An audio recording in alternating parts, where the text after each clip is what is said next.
अगले दिन जब राजा भोज ने सिंहासन पर बैठने का विचार किया तो 10वीं पुतली प्रभावती स्थान से निकलकर उनका रास्ता रोकते हुए बोली, ठहरो राजा भोज, सिंहासन पर बैठने से पहले मेरी एक कथा सुन लो।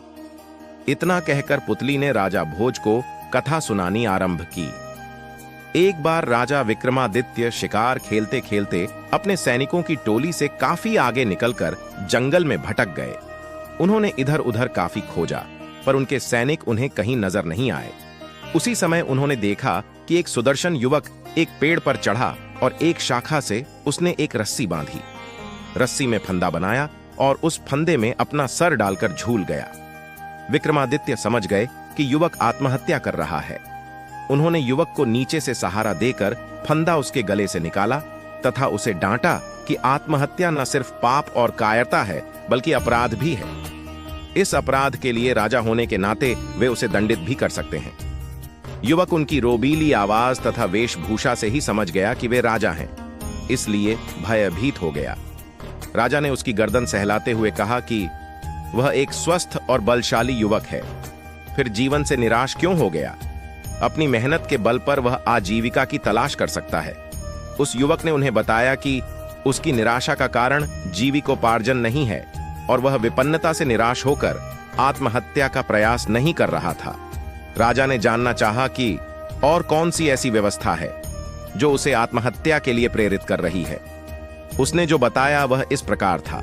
उसने कहा कि वह कलिंग का रहने वाला है तथा उसका नाम वसु है। एक दिन वह जंगल से गुजर रहा था कि उसकी नजर एक अत्यंत सुंदर लड़की पर पड़ी। वह उसके रूप पर इतना मोहित हुआ कि उसने उससे उसी समय प्रणय निवेदन कर डाला। उसके प्रस्ताव पर लड़की हंस पड़ी और उसने उसे बताया कि वह किसी से प्रेम नहीं कर सकती क्योंकि उसके भाग्य में यही है। दरअसल वह एक अभागी राजकुमारी है जिसका जन्म ऐसे नक्षत्र में हुआ है कि उसका पिता ही उसे कभी नहीं देख सकता। अगर उसके पिता ने उसे देखा तो तत्क्षण उसकी मृत्यु हो जाएगी। उसके जन्मते ही उसके पिता ने उसे नगर से दूर एक सन्यासी की कुटिया में भेज दिया और उसका पालन पोषण उसी कुटिया में हुआ।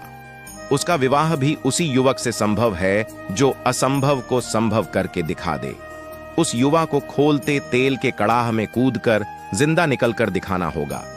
उसकी बात सुनकर वसु उस कुटिया में गया जहां उसका निवास था। वहां जाने पर उसने कई अस्थि पिंजर देखे जो उस राजकुमारी से विवाह के प्रयास में खोलते कड़ाह के तेल में कूदकर अपनी जानों से हाथ धो बैठे थे। वसु की हिम्मत जवाब दे गई। वह निराश होकर वहां से लौट गया। उसने उसे भुलाने की लाख कोशिश की, पर उसका रूप सोते जागते उठते बैठते हर वक्त आंखों के सामने आ जाता था। उसकी नींद उड़ गई। उसे खाना पीना अच्छा नहीं लगता था। अब प्राणों का अंत कर लेने के सिवा उसके पास कोई और चारा नहीं बचा था। विक्रमादित्य ने उसे समझाना चाहा कि उस राजकुमारी को पाना सचमुच असंभव है, इसलिए वह उसे भूलकर किसी और को जीवन संगिनी बना ले। लेकिन युवक नहीं माना। उसने कहा कि आपने उसे व्यर्थ ही बचाया। उन्होंने उसे मर जाने दिया होता तो अच्छा होता। विक्रमादित्य ने उसे कहा कि आत्महत्या पाप है और यह पाप अपने सामने वह नहीं होता देख सकते थे। विक्रमादित्य ने उसे वचन दिया कि राजकुमारी से उसका विवाह कराने का वह हर संभव प्रयास करेंगे। फिर उन्होंने मां काली द्वारा प्रदत्त दोनों बेतालों का स्मरण किया। पलक झपकते ही वह दोनों बेताल उपस्थित हुए तथा कुछ ही देर में उन दोनों को लेकर उस कुटिया में आए जहां राजकुमारी रहती थी। वह बस कहने को कुटिया थी।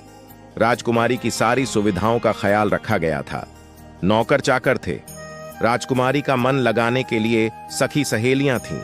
तपस्वी से मिलकर विक्रमादित्य ने वसु के लिए राजकुमारी का हाथ मांगा। तपस्वी ने राजा विक्रमादित्य का परिचय पाकर कहा कि अपने प्राण वह राजा को सरलता से अर्पित कर सकता है, पर राजकुमारी का हाथ उसी युवक को देगा जो खोलते तेल से सकुशल निकल आए।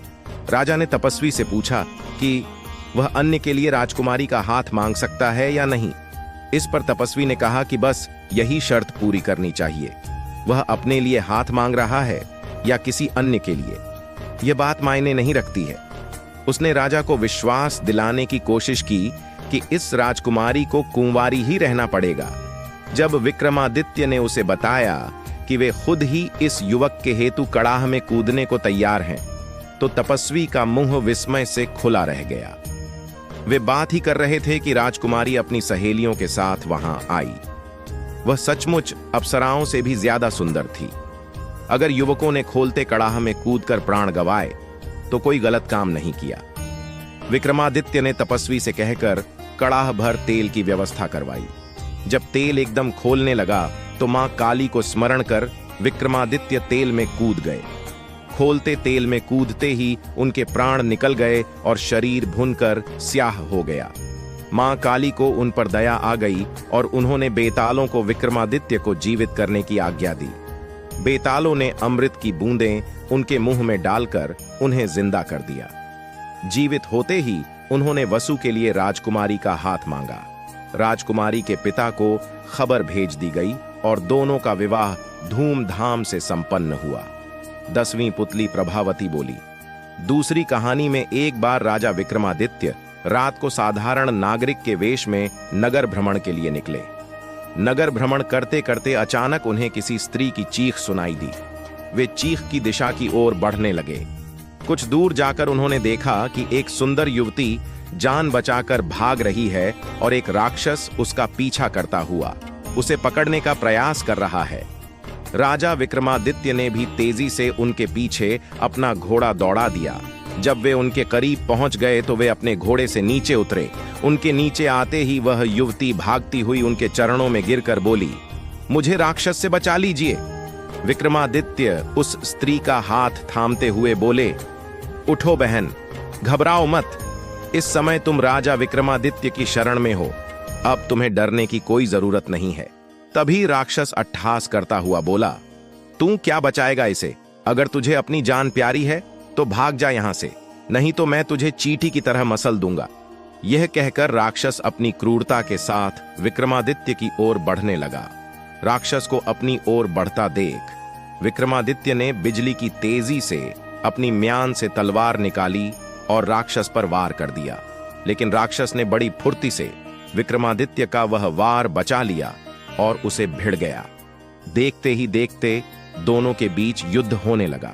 विक्रमादित्य ने उचित अवसर देखकर अपनी तलवार के एक ही वार से राक्षस का सिर धड़ से अलग कर दिया। लेकिन यह क्या, देखते ही देखते राक्षस फिर से जिंदा हो गया और विक्रमादित्य पर झपटा। यह देखकर विक्रमादित्य भौंच के रह गए, लेकिन उन्होंने अपना साहस नहीं खोया और राक्षस पर लात घूंसों की बरसात कर दी। विक्रमादित्य को अपने पर भारी पड़ा देख राक्षस वहां से भाग गया। कुछ दूर तक उन्होंने राक्षस का पीछा किया, लेकिन फिर उन्होंने सोचा कि पीठ दिखाने वाले पर प्रहार नहीं करना चाहिए। यह सोचकर वे वापस लौट आए और शरणागत स्त्री के पास जाकर बोले, बहन, अब तुम्हें डरने की कोई जरूरत नहीं है। अब वो राक्षस भाग चुका है। यह सुनकर स्त्री बोली, राजन, आपने मेरी रक्षा की, इसके लिए मैं आपका धन्यवाद करती हूं। लेकिन खतरा अभी टला नहीं है। खतरा तो तब टलता जब यह मारा जाता। अब तो वह और शक्तिशाली होकर किसी भी समय और किसी भी रूप में हमला कर सकता है। विक्रमादित्य बोले, चिंता मत करो बहन, मैंने तुम्हें रक्षा कवच दिया है। मैं अपनी जान पर खेलकर भी तुम्हारी रक्षा करूंगा। अब तुम मुझे अपना परिचय दो और यह बताओ कि यह राक्षस तुम्हारे पीछे क्यों पड़ा है और एक बार गर्दन काटने के बाद वो दोबारा जीवित कैसे हो जाता है? स्त्री बोली, महाराज, मैं सिंहल द्वीप राज्य के एक ब्राह्मण की पुत्री हूं।